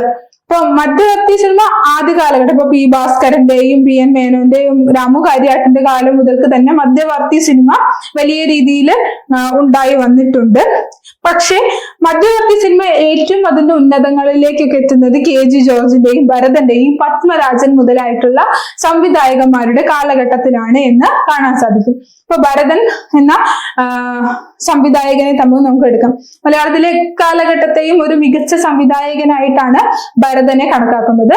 1974 പത്മരാജന്റെ തിരക്കഥയിൽ ഇറങ്ങിയിട്ടുള്ള പ്രയാണം എന്നുള്ളതായിരുന്നു ഇതൊരു മധ്യവർത്തി സിനിമയാണ്. കൂടുതൽ സാമൂഹിക യാഥാർത്ഥ്യങ്ങളെ ചൂണ്ടിക്കാണിക്കുന്നത്, സാമൂഹികമായി നീതി പുലർത്തുന്നതുമായിട്ടുള്ള ഒരു ചിത്രമായിരുന്നു പ്രയാണം എന്ന് പറയുന്നത്. അതുപോലെ തന്നെ ഭരതന്റെ ഏറ്റവും മികച്ച ഒരു ചിത്രമായിട്ട് കണക്കാക്കുന്നതായിരുന്നു വൈശാലി. ഇവിടെ ചെറിയൊരു എറർ വന്നാണ്. വൈശാലി ചിത്രങ്ങളാണല്ലോ ഭരതൻ സംവിധാനം ചെയ്തതിൽ വെച്ച് ഏറ്റവും കൂടുതൽ ചർച്ച ചെയ്യപ്പെട്ടതും വലിയ റെക്കോർഡുകളൊക്കെ കരസ്ഥമാക്കിയിട്ടുള്ള ചിത്രമായിരുന്നു വൈശാലി എന്ന് പറയുന്നത്. അതൊരു യാഥാർത്ഥ്യമായിട്ടുള്ള, സാമൂഹികമായ യാഥാർത്ഥ്യം എന്നതിന്റെ അപ്പുറത്തേക്ക് മഴ പെയ്യിക്കുക, അല്ലെങ്കിൽ നിങ്ങൾ സിനിമയൊക്കെ കണ്ടിട്ട്, ചലച്ചിത്ര പഠനത്തിന്റെ ഭാഗമായിട്ട് നിരവധി സിനിമകൾ നിങ്ങൾ കാണേണ്ടതുണ്ട്. ഒരുപക്ഷെ നിങ്ങൾ സിനിമകൾ കണ്ടതുമായിരിക്കും. ഇത്തരത്തിൽ ചിലപ്പോൾ അയാഥാർത്ഥ്യമായിട്ടുള്ള സാഹചര്യങ്ങളൊക്കെ യഥാർത്ഥമായിട്ടൊക്കെ സൃഷ്ടിക്കുവാൻ ഇത്തരത്തിലുള്ള സംവിധായകർക്ക് സാധിച്ചിരുന്നു. പിന്നെ മാത്രവുമല്ല, കലയുടെ സൗന്ദര്യം, കലയ്ക്കായിരുന്നു ഇവിടെ ഏറ്റവും കൂടുതൽ പ്രാധാന്യം. സിനിമ എന്ന കല, അതിന്റെ ഏറ്റവും ഉൾവശത്തെ പോലും സ്വാംശീകരിക്കുവാൻ ഇത്തരത്തിലുള്ള സംവിധായകർ, ഭരതനെ പോലുള്ള സംവിധായകർക്ക്, ഭരതനൊക്കെ മലയാള സിനിമയെ സംബന്ധിച്ച് അദ്ദേഹത്തിന്റെ വിയോഗം എന്നൊക്കെ പറയുന്നത് വലിയൊരു നഷ്ടമായിട്ട് തന്നെ നമ്മൾ കണക്കാക്കേണ്ടതാണ്. അതുപോലെ തന്നെ ജീവിതത്തിന്റെ യഥാർത്ഥമായിട്ടുള്ള മൂല്യങ്ങളൊക്കെ അടയാളപ്പെടുത്തുവാൻ ശ്രമിച്ചിരുന്ന കാലഘട്ടത്തിലുള്ള സിനിമയാണ് മധ്യവർത്തി സിനിമ എന്ന് പറയുന്നത്. ഭരതനെ പോലെ തന്നെ പ്രധാനപ്പെട്ട മറ്റൊരു സംവിധായകനാണ് നമ്മുടെ P. പത്മരാജൻ എന്ന് പറയുന്നത്. P. പത്മരാജനെയൊക്കെ കൂടുതൽ ഇന്നും ചർച്ച ചെയ്യപ്പെടുന്നു, അല്ലെങ്കിൽ പത്മരാജൻ സിനിമകളിലെ സംഗീതത്തെയൊക്കെ വലിയ രീതിയിൽ തോളേറ്റുന്ന, ആരാധിക്കുന്ന നിരവധി ആൾക്കാർ നമുക്ക് ചുറ്റുമുണ്ട്. അപ്പൊ മലയാള സിനിമയിലെ ഒരു സംവിധായകൻ എന്നുള്ള നിലയ്ക്ക് മാത്രമല്ല, തിരക്കഥാകൃത്തും സാഹിത്യകാരനുമായും ഒക്കെ തിളങ്ങിയിരുന്ന വ്യക്തിയായിരുന്നു പി പത്മരാജൻ എന്ന് പറയുന്നത്. അദ്ദേഹത്തിന്റെ പ്രധാനപ്പെട്ട കുറച്ച് സിനിമകൾ ഓർത്തു വെക്കുകയുണ്ട്. ഒരിടത്തൊരു ഫയൽമാൻ, അരപ്പട്ട കെട്ടിയ ഗ്രാമത്തിൽ, നമുക്ക് പാർക്കാൻ മുന്തിരിത്തോപ്പുകൾ, തൂവാനത്തുമ്പികൾ, മൂന്നാം പക്കം, ഞാൻ ഗന്ധർവൻ. അദ്ദേഹത്തിന്റെ അവസാന സിനിമയായിരുന്നു ഞാൻ ഗന്ധർവൻ.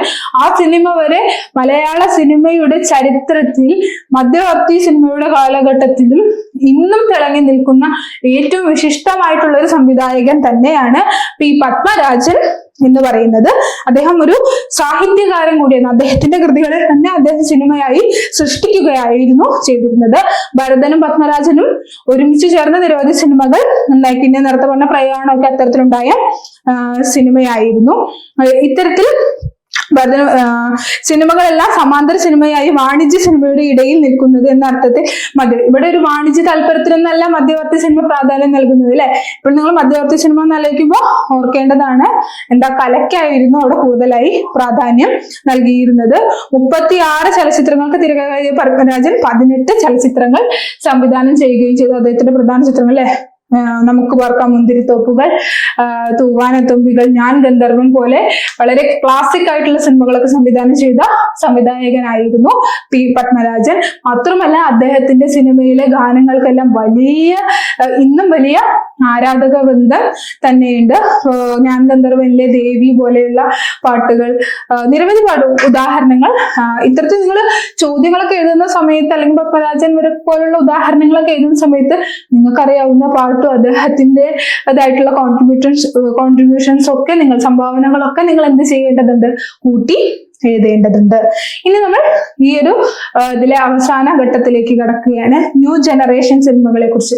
എന്താണ് ഏറ്റവും പുതിയ തലമുറയിലുണ്ടായ സിനിമകളെ കുറിച്ചാണ് ന്യൂ ജനറേഷൻ സിനിമകൾ ചർച്ച ചെയ്യുന്നത് അല്ലെ. സ്വതന്ത്രമായ അഭിപ്രായവുമായി മുന്നേറുന്ന യുവജനതയെയാണ് നാം ന്യൂ ജനറേഷൻ അല്ലെ. പുതിയ ചിന്തകൾ, പഴയതിൽ നിന്നെല്ലാം വ്യതിചലിച്ച് എല്ലാം പുതിയതായി ചിത്രീകരിക്കുന്ന സിനിമകളായിരുന്നു ന്യൂ ജനറേഷൻ സിനിമകൾ. അല്ലെങ്കിൽ അങ്ങനെ ഒരു കാലഘട്ടത്തിൽ ഒരു കൂട്ടം ജനതയെ നമുക്ക് എന്ത് പറയും?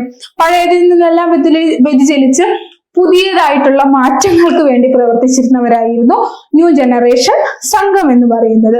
ഏകദേശം 21ാം നൂറ്റാണ്ടിന്റെ ആദ്യപാദത്തോടു കൂടിയൊക്കെയാണ് 2010-2000 കാലഘട്ടത്തിലൊക്കെയാണ് കൂടുതലായി ന്യൂ ജനറേഷൻ എന്നുള്ള ഒരു പ്രസ്ഥാനം തന്നെ വളർന്നു വരുന്നത് എന്ന് വേണം കണക്കാക്കാൻ. പുതിയ ട്രെൻഡുകൾ അവതരിപ്പിക്കാൻ വേണ്ടി അല്ലെങ്കിൽ പുതിയ സാങ്കേതിക വിദ്യകളെ പരിചയപ്പെടുത്താൻ വേണ്ടി ന്യൂ ജനറേഷൻ സിനിമകൾ ശ്രമിച്ചു എന്നുള്ളതാണ്. പ്രധാനമായും ന്യൂ ജനറേഷൻ സിനിമകളുടെ ഒരു പ്രധാന ലക്ഷ്യം എന്ന് പറയുന്നത് വാണിജ്യ വിജയമായിരുന്നു ലക്ഷ്യം. നമ്മൾ നേരത്തെ പറഞ്ഞ ജനപ്രിയതയിൽ നിന്നോ മധ്യവർത്തി സിനിമയിൽ നിന്നൊക്കെ മാറി ജനപ്രിയതയും ഒപ്പം പുതിയ ട്രെൻഡുകളും പുതിയ സാങ്കേതിക വിദ്യകളും പുതിയതായിട്ടുള്ള വിഷ്വൽ സങ്കേതങ്ങളും ഒക്കെ ഒത്തിണക്കിക്കൊണ്ട് പുതിയ ദൃശ്യപരമ്പര, സംഗീതത്തിൽ വ്യത്യാസം, കാണുന്ന ദൃശ്യങ്ങൾ വ്യത്യാസം, അതുപോലെ തന്നെ ഷോട്ടുകളിൽ പലതരത്തിലുള്ള വ്യത്യാസം, സീനുകളുടെ ചേർക്കലുകളിലുള്ള വ്യത്യാസം, ഇത്തരത്തിൽ വിവിധ വ്യത്യസ്തമായ ഘടകങ്ങളെല്ലാം ഒന്നിൽ ചേർത്തുകൊണ്ടായിരുന്നു ന്യൂ ജനറേഷൻ സിനിമകൾ പുറത്തിറങ്ങിയിരുന്നത്. ഓരോ ന്യൂ ജനറേഷൻ സിനിമയ്ക്കും ആ സിനിമയുടേതായിട്ടുള്ള പ്രത്യേകതയെ അടയാളപ്പെടുത്താനായിട്ട് ഉണ്ടായിരുന്നു. നമ്മൾ പറഞ്ഞ പോലെ തന്നെ 2010 ശേഷം നിർമ്മിച്ച സിനിമകളെയാണ് നമ്മൾ എന്ത് പറയുന്നത്? ന്യൂ ജനറേഷൻ സിനിമകളായിട്ട് കണക്കാക്കുന്നത്. ഇതില് ഒരു നമ്മൾ ആദ്യം പറഞ്ഞ ആദ്യത്തെ വിഗതകുമാരൻ ഇറങ്ങുമ്പോൾ ജാതിയുടെ പേര് പ്രശ്നം ഉണ്ടായിരുന്നെങ്കിൽ 2010 എത്തുന്ന ആ ഒരു കാലഘട്ടമായപ്പോഴേക്കും സംസ്കാരം തന്നെ അല്ലെ, മലയാളികളുടെ സംസ്കാരം തന്നെ മാറി പോവുകയാണ് ഉണ്ടായത്. ജാതി ഏതെന്നോ വർഗം ഏതെന്നോ വർണ്ണം ഏതെന്നോ വ്യത്യാസമില്ലാതെ എല്ലാവരെയും ഒരുപോലെ സംയോജിപ്പിച്ചുകൊണ്ട് ഓരോരുത്തരുടെയും കലയ്ക്കും കഴിവിനും പ്രാധാന്യം നൽകിക്കൊണ്ട് ഇറങ്ങുന്ന സിനിമകളായിരുന്നു ന്യൂ ജനറേഷൻ സിനിമകളിൽ കൂടുതലായിട്ട് നമുക്ക് കാണാനായിട്ട് സാധിക്കുന്നത്. എന്താ, ഇതിന്റെ ഭാഷാപരമായിട്ടുള്ള പല വൈവിധ്യങ്ങളെ കുറിച്ച്, അല്ലെങ്കിൽ അതേക്കാൾക്ക് സിനിമയ്ക്കും സംഭാഷണത്തിനൊക്കെ ഒരു ചട്ടക്കൂട് ഉണ്ടായിരുന്നെങ്കിൽ പല ചട്ടക്കൂടുകളെയും പൊളിച്ച് സാധാരണമായിട്ടുള്ള ഭാഷയിൽ സംസാരിച്ച് സാംസ്കാരികമായിട്ടുള്ള വൈവിധ്യങ്ങളെ തുറന്നു കാട്ടുന്ന സിനിമകളായിരുന്നു ന്യൂ ജനറേഷൻ സിനിമയുടെ വിഭാഗത്തിൽ വരുന്നത്. ഇത് പല ഭാവുകത്വ പരിണാമങ്ങൾക്കും വഴി തെളിയിച്ചിട്ടുണ്ട് എന്ന് വേണം പറയാം. ഭാവുകത്വത്തിലുള്ള മാറ്റം സൃഷ്ടിക്കാൻ ശ്രമിച്ചു. ന്യൂ ജനറേഷൻ സിനിമ ഒരു മാറ്റത്തെയാണ് കൊണ്ടുവന്നത്. സിനിമാ ചരിത്രത്തിലെ തന്നെ മലയാള സിനിമയുടേതായിട്ട് ലോക സിനിമയുടെ ചരിത്രത്തിൽ തന്നെ മാറ്റത്തെ അടയാളപ്പെടുത്താൻ ന്യൂ ജനറേഷൻ സിനിമകൾക്ക് സാധിച്ചു എന്നുള്ളതാണ്. എന്തൊക്കെ? ഫ്യൂഡൽ മനോഭാവം, ജാതി, മതം, ലിംഗം തുടങ്ങിയിട്ടുള്ള പല വിഷയങ്ങളിൽ നിന്നും വ്യതിചലിച്ചു പുരോഗമനപരമായിട്ടുള്ള നിലപാടുകൾ സ്വീകരിക്കാൻ വേണ്ടി ന്യൂ ജനറേഷൻ സിനിമകൾ എല്ലാ കാലത്തും ശ്രമിച്ചിരുന്നു. ഈ ന്യൂ ജനറേഷൻ ഇപ്പൊ തുടങ്ങിയെങ്കിലും ആദ്യ കാലഘട്ടത്തിലും ഇതിലുള്ള മാറ്റങ്ങളൊക്കെ ഉണ്ടായിരുന്നു. ഇപ്പൊ ഇതിൽ കൊടുത്തുള്ള സ്വയംവരം, കൊടിയേറ്റം, എരിപ്പത്തായം പോലെയുള്ള സിനിമ പണ്ട് കാലഘട്ടത്തിൽ അല്ലെങ്കിൽ സിനിമയുടെ ആദ്യ കാലഘട്ടത്തിൽ അടൂർ ഗോപാലകൃഷ്ണൻ സംവിധാനം ചെയ്തിട്ടുള്ള സിനിമയാണ് ഇതൊക്കെ. ഇതിലും നമുക്കൊരു ന്യൂ ജനറേഷൻ ട്രെൻഡ് കാണാം. അല്ലെങ്കിൽ പുതുമാറ്റങ്ങൾ നവതരംഗം സിനിമയിൽ കൊണ്ടുവരാൻ ശ്രമിക്കുന്നത് ഒരുപക്ഷെ മലയാള സിനിമയിൽ പഴയ കാലത്ത് മലയാള സിനിമയ്ക്കകത്തൊരു നവതരംഗം സൃഷ്ടിക്കാൻ ശ്രമിക്കുന്ന സംവിധായകൻ എന്ന് പറയുന്നത് അടൂർ ഗോപാലകൃഷ്ണനാണ്. അദ്ദേഹത്തിന്റെ ഈ സിനിമകളൊക്കെ ഇറങ്ങുമ്പോഴും അതിനുശേഷം ആ സിനിമയുടെ ഒക്കെ ഒരു അംശം ന്യൂ ജനറേഷൻ സിനിമകൾ വേണമെങ്കിൽ സ്വീകരിച്ചിട്ടുണ്ട് എന്ന് തന്നെ പറയാം. അപ്പൊ മലയാള സിനിമ പല ഭാവുകത്വത്തിലൂടെ മാറി വന്നെങ്കിലും അടൂർ ഗോപാലകൃഷ്ണൻ അവതരിപ്പിച്ച സിനിമയ്ക്ക് ശേഷം പിന്നെ വലിയൊരു മാറ്റം സൃഷ്ടിക്കും. അല്ലെങ്കിൽ പത്മരാജൻ അവതരിപ്പിച്ച സിനിമയ്ക്കൊക്കെ ശേഷം വലിയൊരു മാറ്റം കൊണ്ടുവരുന്നത് ഏകദേശം 2000-ന് ശേഷം ഇറങ്ങിയിട്ടുണ്ടായിരുന്ന പലതരം സിനിമകളായിരുന്നു. ഇനി ഇതിന് പ്രധാന സവിശേഷതകളുണ്ട്, അതുമായി ബന്ധപ്പെട്ട കുറച്ച് സിനിമകളുണ്ട്. ഇപ്പൊ ന്യൂ ജനറേഷൻ സിനിമകളുടെ എന്തായിരുന്നു ഭാവുകത്വപരമായ സവിശേഷതകൾ എന്ന് നോക്കാം. ഒന്ന്, പരീക്ഷണാത്മകമായ കഥ പറച്ചിൽ. പരീക്ഷണം, ഉദാഹരണത്തിന് ട്രാഫിക് ഇതിൽ പല സിനിമകളും നിങ്ങൾ കണ്ടു കാണണമെന്നില്ല, എങ്കിലും കാണാൻ വേണ്ടി നിങ്ങൾ ശ്രമിക്കുക. ട്രാഫിക് എന്ന് പറഞ്ഞ സിനിമ വളരെ പരീക്ഷണ അടിസ്ഥാനത്തിൽ സൃഷ്ടിക്കപ്പെട്ട ഒരു ന്യൂ ജനറേഷൻ സിനിമയാണ്. എന്തെന്ന് പറയുന്നത്, നമ്മുടെ ട്രാഫിക് എന്ന് പറയുന്നത്. എന്തായിരുന്നു ഇതിലെ കഥ? ഒരു വ്യത്യസ്തമായിട്ടുള്ള സന്ദർഭം, ഒരു സിറ്റുവേഷന് മലയാളികൾക്ക് കാണിച്ചു കൊടുക്കുകയാണ്, അല്ലെ? അല്ലെങ്കിൽ മലയാളികളുടെ മൊത്തം ഒത്തൊരുമയെ കാണിച്ചു കൊടുക്കുകയാണ്. അല്ലെങ്കിൽ ഒരു അവയവ മാറ്റ പ്രക്രിയക്കിടയിൽ നടക്കുന്ന സന്ദർഭങ്ങളെ അതിവൈകാരികമായി സൃഷ്ടിക്കുക അല്ലെങ്കിൽ ഇണക്കി ചേർക്കുവാൻ ഏത് സിനിമയ്ക്ക് സാധിച്ചിട്ടുണ്ട്? ട്രാഫിക് എന്ന് പറഞ്ഞ സിനിമയ്ക്ക് സാധിച്ചിട്ടുണ്ട്. അത് ഇന്നേ വരെ അല്ലെങ്കിൽ ആ ഒരു കാലഘട്ടം വരെ മലയാള സിനിമ പരീക്ഷിച്ചു നോക്കാത്ത വ്യത്യസ്തമായ ഒരു പരീക്ഷണമായിരുന്നു മലയാള സിനിമ ആ കാലഘട്ടത്തിൽ നടത്തിയിരുന്നത്. അപ്പൊ ഇത്തരത്തിൽ വ്യത്യസ്തത കൊണ്ടുവരിക എന്ന് മാത്രമല്ല, പരീക്ഷണ അടിസ്ഥാനത്തിൽ സിനിമ ഇറക്കി വിജയിപ്പിക്കുക എന്നുള്ളത് കൂടി ന്യൂ ജനറേഷൻ സിനിമയുടെ ഒരു രീതിയായിരുന്നു. രണ്ടാമത്തെ ഒരു സവിശേഷതയാണ് റിയലിസ്റ്റിക് തീം, റിയലിസം, അല്ലെ? നമ്മൾ ഫ്രഞ്ച് ന്യൂ വേവിന്റെ കാലഘട്ടം മുതൽക്ക് പറയുന്നതാണ് എന്ത്? റിയലിസം എന്ന് പറയും. ഉദാഹരണമായി കൊടുത്തുള്ള സിനിമ മഹേഷിന്റെ പ്രതികാരത്തെ ഫഹദ് ഫാസിൽ അഭിനയിച്ചിട്ടുള്ള സിനിമയാണ്. ഇത് മഹേഷിന്റെ പ്രതികാരം എന്ന് പറഞ്ഞ വളരെ ഇടുക്കി എന്ന് പറഞ്ഞ ഒരു നാട്ടിൻ പുറത്ത് താമസിക്കുന്ന ഒരു വ്യക്തിയുടെ തനതായ തന്മയത്വത്തോടു കൂടിയുള്ള ജീവിതത്തെ പകർത്തുകയാണ് ആര് ചെയ്യുന്നത്? മഹേഷിന്റെ പ്രതികാരം എന്ന് പറഞ്ഞ സിനിമയിൽ ചെയ്യുന്നത്. ഒരു സ്വാഭാവികമായി ഉണ്ടാകുന്ന വഴക്കിനെ തുടർന്ന് ഉണ്ടാകുന്ന പ്രശ്നങ്ങളെ കുറിച്ച് വളരെ ഗ്രാമ്യമായ ഭാഷയിൽ ഗ്രമ്യമായിട്ടുള്ള ചുറ്റുപാടുകളെ വെച്ചുകൊണ്ട് അദ്ദേഹം അവതരിപ്പിക്കുകയാണ്. അതുമാത്രമല്ല, അതിലെ സംഭാഷണങ്ങളായിക്കോട്ടെ, പ്രണയം മഹേഷിന്റെ പ്രണയമായിക്കോട്ടെ, അദ്ദേഹത്തിന്റെ പ്രതികാരമായിക്കോട്ടെ, എല്ലാം റിയലിസ്റ്റിക്, യാഥാർത്ഥ്യത്തോട് അടുത്ത് നിൽക്കുന്ന രീതിയിൽ അവതരിപ്പിക്കുകയായിരുന്നു മഹേഷിന്റെ പ്രതികാരം. അതൊരു ന്യൂ ജനറേഷൻ തന്ത്രമാണ്, റിയലിസത്തിന്റെ ഒരു തന്ത്രമായിട്ടാണ് ഇതിനെ കണക്കാക്കുന്നത്. രണ്ടാമത്തെ പോയിന്റാണ് റിയലിസ്റ്റിക് തീമുകൾ കൂടുതലായി ന്യൂ ജനറേഷൻ സിനിമകൾ പരീക്ഷിച്ച് നോക്കിയിരുന്നു. അടുത്ത പോയിന്റ്, അടുത്തൊരു സവിശേഷതയാണ് കഥാപാത്രവൽക്കരണത്തിൽ ശ്രദ്ധ കേന്ദ്രീകരിക്കുക. അതായത് ഒരു പ്രധാന കഥാപാത്രം, അദ്ദേഹത്തിന് ചുറ്റും നടക്കുന്ന കാര്യങ്ങളായിരിക്കും കൂടുതലായി ഇത്തരം സിനിമകൾ ചൂണ്ടിക്കാണിക്കുക. ഉദാഹരണത്തിന് പ്രേമം എന്ന് പറഞ്ഞ സിനിമ, നിവിൻ പോളിയാണ് കേന്ദ്ര കഥാപാത്രമായി വരുന്നത്. അദ്ദേഹത്തിന്റെ പല കാലഘട്ടങ്ങൾ, അദ്ദേഹത്തിന്റെ യൗവനം, അദ്ദേഹത്തിന്റെ യുവത്വം, അതുപോലെ അദ്ദേഹത്തിന്റെ മുന്നത്തെ കാലഘട്ടം, അദ്ദേഹത്തിന്റെ കൗമാര കാലഘട്ടത്തിൽ ഉണ്ടായിരുന്നത്, അതിനുശേഷം ഒരു മധ്യവർത്തിയിലേക്ക് പോകുന്ന ആ ഒരു കാലഘട്ടത്തിലൊക്കെ എങ്ങനെയാണ് ഒരു കാലഘട്ടത്തിന്റെ തന്നെ വിവിധ പ്രായങ്ങളിലുള്ള വ്യത്യാസത്തെ കുറിച്ച്, അവന്റെ മാനസിക വൈകാരിക തലങ്ങളിൽ ഉണ്ടാകുന്ന മാറ്റത്തെ കുറിച്ച്, പല കാലഘട്ടങ്ങളിലെ പ്രണയത്തെ കുറിച്ച്, കൗമാരത്തിലെ പ്രണയത്തെ കുറിച്ച്, കോളേജ് കാലഘട്ടത്തിലെ പ്രണയത്തെ കുറിച്ച്, ഒരു ജീവിതത്തിലേക്ക് കിടക്കുന്ന കാലഘട്ടത്തിലെ അയാളുടെ വൈകാരിക ചിന്ത, ഇത്തരത്തിൽ ഒറ്റ കഥാപാത്രത്തെ കേന്ദ്രീകരിച്ചു കൊണ്ടുവന്ന് ചിത്രീകരിക്കുക. അതായത് അതൊരു വ്യത്യസ്തമാണ്, അല്ലെ? പ്രധാനമായും ഒരു കഥാപാത്രത്തിലേക്ക്, നിവിൻ പോളി എന്ന് പറഞ്ഞ ഒരു കഥാപാത്രത്തിലേക്കാണ് ആ സിനിമയുടെ ഫോക്കസ് മുഴുവനായിട്ട് പോകുന്നത്. ഇത്തരത്തിൽ കഥാപാത്രത്തിന് കൂടുതൽ പ്രാധാന്യം നൽകിക്കൊണ്ടുള്ള സിനിമകൾ ന്യൂ ജനറേഷൻ സിനിമ കൂടുതൽ ശ്രദ്ധ കേന്ദ്രീകരിച്ചിരുന്നു എന്നുള്ളത് ന്യൂ ജനറേഷൻ സിനിമയുടെ ഒരു സവിശേഷതയായിട്ട് നമുക്ക് കണക്കാക്കാം. നിങ്ങൾ ഈ ഇത്തരത്തിലുള്ള സവിശേഷതകൾ എഴുതുന്ന സമയത്ത് ഏതെങ്കിലും ഒരു സിനിമയുടെ പേരോ അത് വെച്ച്, ഈ ഒരു ഉദാഹരണങ്ങൾ വേണമെന്നില്ല, നിങ്ങൾക്ക് അറിയാവുന്ന ഉദാഹരണങ്ങൾ വെച്ചുകൊണ്ടും അവയെ വിശദീകരിക്കാനായി ശ്രമിക്കേണ്ടതുണ്ട്. അടുത്ത പോയിന്റ്, പുതു സംസ്കാരത്തിന്റെ അവതരണം.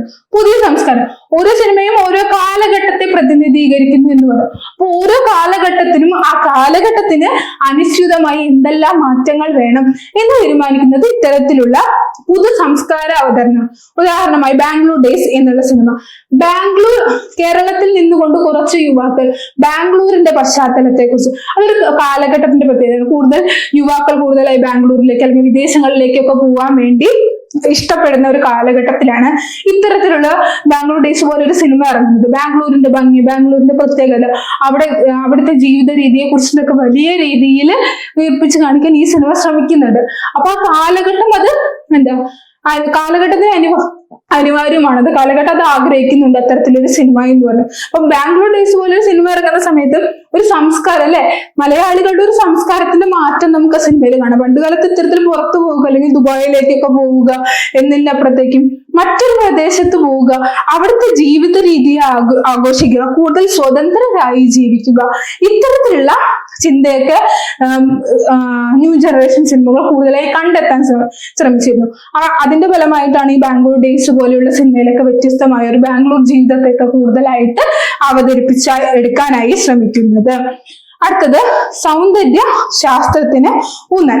അതിനൊരു ഉദാഹരണം കുമ്പളങ്ങി നൈറ്റ്സ് ആണ്. കുമ്പളങ്ങി നൈറ്റ്സ് ഇപ്പൊ നമ്മൾ നേരത്തെ പറഞ്ഞ പല സവിശേഷതകൾ കൊണ്ടും മികച്ചു നിൽക്കുന്ന ഒരു സിനിമയാണ് കുമ്പളങ്ങി നൈറ്റ്സ് എന്ന് പറയുന്നത്. ഒരേ സമയം കലാപരമായും വിനോദപരമായും സാംസ്കാരികപരവുമായും ഒക്കെ മുന്നിട്ട് നിൽക്കുന്ന ഒരു സിനിമയാണ് കുമ്പളങ്ങി നൈറ്റ്സ് എന്ന് പറയുന്നത്. ഇതെല്ലാം കൂടുമ്പോഴാണ് ഒരു സിനിമയ്ക്ക് സൗന്ദര്യാത്മകത സൃഷ്ടിക്കപ്പെടുന്നത്. അപ്പൊ സൗന്ദര്യാത്മകതയ്ക്ക് ഊന്നൽ നൽകിക്കൊണ്ടായിരുന്നു കുമ്പളങ്ങി നൈറ്റ്സ് പോലെയുള്ള ഒരു സിനിമ സൃഷ്ടിക്കപ്പെടുന്നത്. അവിടെ ബന്ധങ്ങളുണ്ട്, അല്ലെ, അനിയനും ചേട്ടനും തമ്മിലുള്ള ബന്ധങ്ങളുണ്ട്, കാമുകനും കാമുകിയും തമ്മിലുള്ള ബന്ധമുണ്ട്, അല്ലെ, വിവിധ ബന്ധങ്ങളെ കുറിച്ചിട്ടുള്ള ഒരു കൂട്ടിയിണക്കലാണ്. അതുപോലെ ഒരു പ്രത്യേക കുമ്പളങ്ങി എന്ന് പറഞ്ഞ ഒരു ഗ്രാമത്തിന്റെ അല്ലെങ്കിൽ ഒരു തുരുത്തിൻ്റെതായ എല്ലാ പ്രത്യേകതകളും ആ സിനിമയിൽ കാണിക്കുന്നു. സാധാരണമായിട്ടുള്ള മനുഷ്യന്റെ ജീവിതം, സാധാരണ ഭാഷ, സാധാരണമായ പ്രവൃത്തികൾ, യഥാർത്ഥമായിട്ടുള്ള അവതരണം കൊണ്ടെല്ലാം വ്യത്യസ്തമായി തീരുന്ന ഒരു സിനിമയായി കുമ്പളങ്ങി നൈറ്റ്സ് മാറുന്നു. ഇനി അടുത്ത പോയിന്റ് എന്താ, നൂതനമായ ഫിലിം മേക്കിംഗ് ടെക്നിക്കുകൾ. ഉദാഹരണമായിട്ട് ആമേനാണ് കൊടുത്തിട്ടുള്ളത്. എന്താ, ഫിലിം അതൊരു സാങ്കേതിക വശമാണ്, അല്ലെ, സിനിമയെ സംബന്ധിച്ച് പുതിയ പുതിയ സാങ്കേതികത ഉപയോഗിച്ചുകൊണ്ട് സിനിമയെ വ്യത്യസ്തമാക്കി തീർക്കുക. നമ്മൾ അന്ന് വരെ കണ്ടിട്ടോ പരിചയിച്ചിട്ടോ ഇല്ലാത്ത സാങ്കേതിക വിദ്യ കൊണ്ട് കാഴ്ചക്കാരെ ഉദ്ബുദ്ധരാക്കുക എന്നുള്ളതായിരുന്നു ഇത്തരത്തിലുള്ള സിനിമയുടെ പ്രത്യേകത. ന്യൂ ജനറേഷൻ സിനിമ എന്ന് പറഞ്ഞാൽ ആ ഒരു ചട്ടക്കൂടിനകത്ത് എന്തെല്ലാം വ്യത്യസ്തമായ സവിശേഷതകളാണ് ഉൾക്കൊള്ളുന്നത്, അല്ലെ. അവസാനമായിട്ട് നമുക്ക് പഠിക്കാനുള്ളത് സ്വതന്ത്ര കലാകാരന്മാരുമായുള്ള സഹകരണം. ഇതിൽ തൊണ്ടു മുതലും ദൃക്സാക്ഷിയുമാണ് ഒരു ഉദാഹരണമായി നൽകുന്നത്. ഇതിലൊരു കഥാപാത്രമല്ല, വളരെ വളരെ വ്യത്യസ്തമായിട്ടുള്ള പല കഥാപാത്രങ്ങളും കടന്നു വരുന്നുണ്ട്, അല്ലെ. അപ്പൊ ഈ കഥാപാത്രത്തിന്റെ പ്രാധാന്യത്തിനനുസരിച്ചും അല്ലെങ്കിൽ സഹകഥാപാത്രത്തിന്റെ പ്രാധാന്യത്തിനൊക്കെ അനുസരിച്ചും കഥ മൊത്തത്തിൽ നേരത്തെ ഞാൻ പറഞ്ഞു ഒരു കഥാപാത്രത്തെ ഫോക്കസ് ചെയ്യുന്നു, ഇവിടെ പല കഥാപാത്രങ്ങള് വരും. ഈ സിനിമയൊക്കെ സംബന്ധിച്ച് സ്വതന്ത്രം വ്യത്യസ്തമായ കലാകാരന്മാരെയാണ് എടുക്കുന്നത്. ഇതിലിപ്പോ വിജയ് ബാലാണ് ഈ ഒരു സിനിമയുടെ സംഗീതം നൽകിയിട്ടുണ്ടായിരുന്നത്. ഒരുപക്ഷെ ആ ഒരു സിനിമ ദൃശ്യവൽക്കരിക്കുന്നതിൽ ഏറ്റവും മനോഹരമാക്കുന്നത് വിജയ് ബാലിന്റെ സംഗീതത്തിന്റെ ലേഖനം ആയിരുന്നു. ഒരു ആവശ്യ സമയത്തൊക്കെ അദ്ദേഹം ചേർക്കുന്ന പശ്ചാത്തല സംഗീതമായിരുന്നു ആ സിനിമയ്ക്ക് കൂടുതൽ മിഴിവേകിയത് എന്ന് വേണം പറയാൻ. അപ്പൊ ഇത്തരത്തില് സ്വതന്ത്രമായിട്ടുള്ള, അപ്പൊ ഒരു നായകനോ നായികനോ അല്ലെങ്കിൽ പ്രധാന കഥാപാത്രമോ ഒന്നിനപ്പുറത്തേക്ക് ചിലപ്പോൾ ചിത്രത്തിൽ പ്രവർത്തിക്കുന്ന അല്ലെങ്കിൽ ചിത്രത്തിന് പുറത്ത് പ്രവർത്തിക്കുന്ന ചിത്ര സന്നിവേശകനോ എഡിറ്ററോ ഏതോ ആയിക്കോട്ടെ, അവർക്കൊക്കെ പ്രാധാന്യം നൽകാൻ വേണ്ടി ന്യൂ ജനറേഷൻ സിനിമകൾ ശ്രമിച്ചിരുന്നു. ഇത്തരത്തിൽ ന്യൂ ജനറേഷൻ സിനിമയ്ക്ക് വിവിധ തരത്തിലുള്ള പ്രത്യേകതകൾ ഉണ്ട്. ഇന്നും നിരന്തരം മാറിക്കൊണ്ടിരിക്കുന്ന ഒരു മേഖലയായി ന്യൂ ജനറേഷൻ സിനിമ വലിയ രീതിയിൽ വളർച്ച പ്രാപിച്ചിരിക്കുന്നു. പണ്ടത്തെ സിനിമയാണ് നല്ലതെന്നോ പുതിയ സിനിമ അല്ലെങ്കിൽ ന്യൂ ജനറേഷൻ സിനിമയാണ് നല്ലത് എന്നുള്ള വാദത്തിന്റെ അപ്പുറത്തേക്ക് ഓരോ സിനിമയും ഓരോ കാലഘട്ടത്തെയും ഓരോ ദേശത്തെയും ഓരോ സംസ്കാരത്തെയുമായിരുന്നു പ്രതിനിധീകരിച്ചിരുന്നത് എന്നുള്ള രീതിയിൽ വേണം നമുക്ക് സിനിമയെ കുറിച്ച് മനസ്സിലാക്കാൻ വേണ്ടി. അങ്ങനെ നമ്മുടെ ഈ ഒരു ബ്ലോക്കും ഇവിടെ അവസാനിക്കുകയാണ്. ഈ ബ്ലോക്കിൽ നിങ്ങൾക്ക് ഒരുപാട് സിനിമ കാണാനുണ്ട്. നവോത്ഥാന സിനിമയായിട്ട് നീലക്കുയിൽ, അനുകൽപ്പമായി എന്ന നോവലിനെ സിനിമയാക്കിയതാണ്.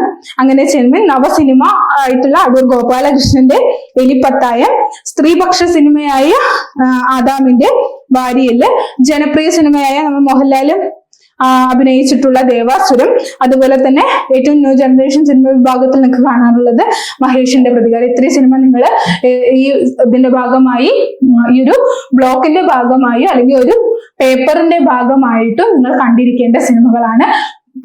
ആദ്യ കാലഘട്ടം മുതൽ ചരിത്ര കാലഘട്ടം മുതൽ ഏറ്റവും ന്യൂ ജനറേഷൻ വരെയുള്ള വ്യത്യസ്ത സിനിമകളെ പരിചയപ്പെടാൻ വേണ്ടി നിങ്ങൾക്ക് ഈ ബ്ലോക്ക് എന്തായാലും ഉപകരിച്ചിട്ടുണ്ടാകും. അതുപോലെ തന്നെ മലയാള സിനിമയുടെ ഒരു വലിയ ചരിത്രം കൂടി ഈ ഒരു ബ്ലോക്കിലൂടെ നമ്മൾ പഠിച്ചെടുത്തു. എല്ലാവർക്കും ക്ലാസ് കൃത്യമായിട്ട് മനസ്സിലായിട്ടുണ്ട് എന്ന് വിചാരിക്കുന്നു. കൂടുതൽ ഉദാഹരണങ്ങൾ നിങ്ങൾ തന്നെ ചേർക്കാനായിട്ട് ശ്രമിക്കുക. നിങ്ങൾ കണ്ടതോ നിങ്ങൾ അറിഞ്ഞതോ ആയിട്ടുള്ള സിനിമയും അതിൽ നിന്ന് നിങ്ങൾ തന്നെ സ്വയം കണ്ടെത്തിയിട്ടുള്ള ഉദാഹരണങ്ങൾ ചേർത്ത് വായിക്കുന്നതും പഠിക്കുന്നതും എഴുതുന്നതുമായിരിക്കും കൂടുതൽ മികച്ചത്. എല്ലാവർക്കും ക്ലാസ് മനസ്സിലായിട്ടുണ്ട് എന്ന് വിചാരിക്കുന്നു. വീണ്ടും അടുത്തൊരു ക്ലാസ്സുമായിട്ട് നമുക്ക് വീണ്ടും കണ്ടെത്താം. അതുവരേക്കും നന്ദി.